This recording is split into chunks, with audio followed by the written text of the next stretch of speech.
乡亲啊，回头过来讲，风台要来，惊这个玻璃互风台吹破，真侪人会用黏带来打这个玻璃。啊，到底要安怎打才是正确的咧？专家讲，这个老厝、旧厝的窗仔门较薄，较需要打。一般是打一个米，稻米的米的字形上妥当。 人生若拄着透大风，上帝关一扇门，会替你开另外一扇窗；要不拄着风台大扫罪，上帝希望讲你的窗仔甲门拢关起来。是讲敢若关起来，敢有够面对有可能超过15级的强风？专家讲爱看恁兜几岁啊？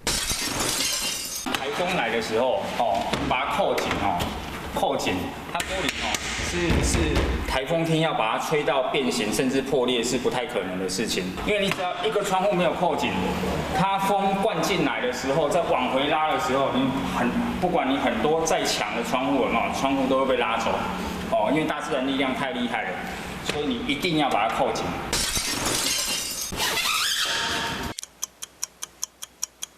可以贴个米字的对。